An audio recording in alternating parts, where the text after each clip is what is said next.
This morning on Carolina This Week, the second part of our look at the candidates for District 6 on Horry County Council. Carolina This Week starts now. This is Carolina This Week.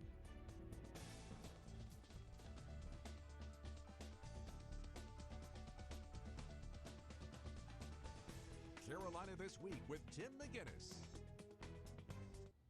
Good morning. Welcome to Carolina This Week. Coming up next month, voters in the Socastee and Forest Brook areas of Horry County will go to elect a District 6 councilman to replace Bob Grabowski, who died in April. First up this morning is Kirk Hanna. All right, Kirk Hanna, you're another candidate for Horry County Council District 6, one of the 6 for 6. Tell me a little bit about who you are and why do you want to represent District 6, which includes a lot of Socastee, the middle part of Horry County, Forest Brook area. Well, Tim, District 6 is kind of cut up. It's a little funny, but I want to tell you about myself and who I am. I'm originally born and raised in Socastee on Forest Brook Road. Grew up on Forest Brook Road, riding my four-wheelers in the woods where now Forest Brook Elementary is. I remember when they started building that school out there, I thought, you know, who's going to come to a school in the middle of the woods? And now look at it. There's people and houses everywhere over there. I went to First Baptist Church in Myrtle Beach. My grandfather was Dr. Carl Compton. 30 plus years in First Baptist Church in Myrtle Beach. Grew up there with my mom playing the piano. Attended Socastee High School.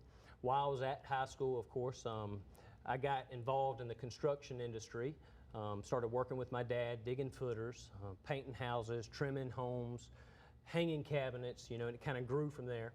As I graduated high school, my brothers and sisters, they encouraged me. They said, Kirk, you got to go away from school. Don't stay home, go away. So I went to USC my first year in college. I missed home. I loved Socastee. It's where I grew up. I've spent many, many days on the Intercoastal Waterway growing up. I missed home. But while I was there, I finished the entire year, so my older brother and my older sister couldn't say I didn't give it a chance. I finished the entire year, made good grades. My dad, while I was up at USC, he said, why don't you go ahead and take that test for the general contractor? So while I was up there, I took my test for my general contractor's license. Back then, you had to sit in an auditorium with real plans, real paper. Wasn't on a computer like it is with multiple questions. Took my test, finished school, and came home. I then proceeded, of course, to take my plumbing and electrical license, so I carry all of those licenses. I came home, got involved in the construction industry.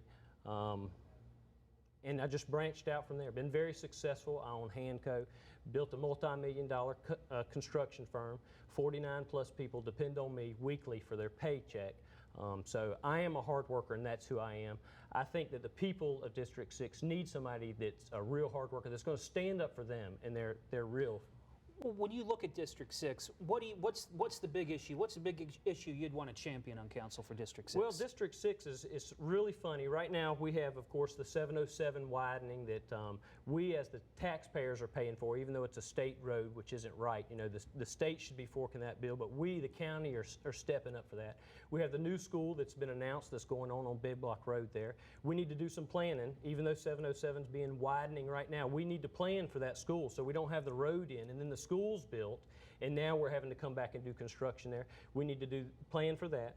We have the recreation facility on Enterprise Road that, of course, I don't think people really know how much it is used, whether it be RCA, race cars, the archery clubs that use it, the soccer, the playground equipment that just the people around the area use. I'd like to expand that and help out the community in that area also.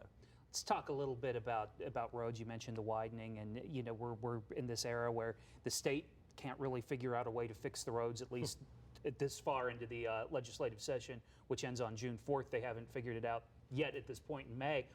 What about roads? Because roads are bad everywhere, and I've driven through District 6 just in the past few days, and I hit a pothole or two. Well, you know, it's funny. There are still dirt roads in our district that have not been paved, that homeowners, they call the county over and over, supposed to be on the ride to, didn't get paved on the ride to, or didn't get pushed through on the ride to like they were promised. There's several roads that need to be paved, potholes that are fixed. So looking to Road 3 or Ride 3, are there things that you would really want to influence? Oh, almost definitely. For the people of my district, you know, we pay taxes too. It doesn't need, I'm running for the people of this district, not Horry County as a whole. Yes, you have to work together with Horry County as a whole, but the people of this district need somebody that will stand up for them. Let's talk about crime, public safety. Is there a crime problem in District 6? Is there a crime problem? Of course there is. There is more of a drug problem, and of course if you have drugs, you have crime. I think that the average person doesn't really realize the amount of drugs that are truly in Socastee, District 6, Horry County as a whole. And I think you need to get to the underlying issues of crime to solve the crime. Our public safety sector, they work really hard and they're very dedicated. A lot of them even work when they're off the clock and don't get compensated for them. We need to really stand up for them and There's been talk of cutting benefits to some county employees, including public safety workers, losing people through attrition, that type of thing. It's tough balancing a budget. I got to think that that's probably one of the tougher things in politics, is trying to make everybody happy when it comes down to budget time. What about, what would you be doing right now? What would you be looking into? You know, that's really not fair for the public safety sector. Horry County has the lowest paid public safety officials than any municipality in this area. So they already start off low. And then if you promise them benefits and now you're going to take away those benefits, is that right? Is that fair? While other people, on the other hand, are getting raises and you're cutting these people's benefits? Yeah. You know, I don't know what I'd say about that, but I don't think it's right. What other people would say. All right, well, last question for you, and kind of a loaded one, but I don't live in your district. But if I did live in your district, well then, why should I vote for you? Well, you know, what I think, Tim, is the people of the district need somebody that will really represent them. It's all about leadership. Politics are all talk and no action. Well, guess what? I'm not a politician.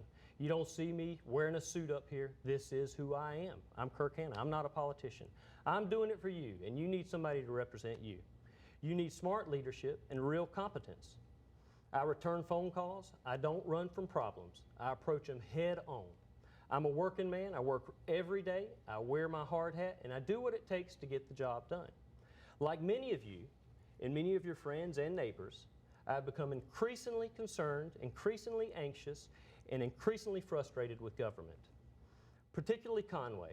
As your next county councilman, I'll focus on efforts on addressing the challenges that real hard-working people right here in Socastee, are facing each and every day, whether it be taxes, spending, economic development, roads and infrastructure, crime, over-regulation, and redundant ordinances. Vote for me, June the 16th. All right, Kirk Hanna, nice to meet you. Thanks for coming in today. Thank you. All right, stay with us. We'll be right back with more Carolina This Week.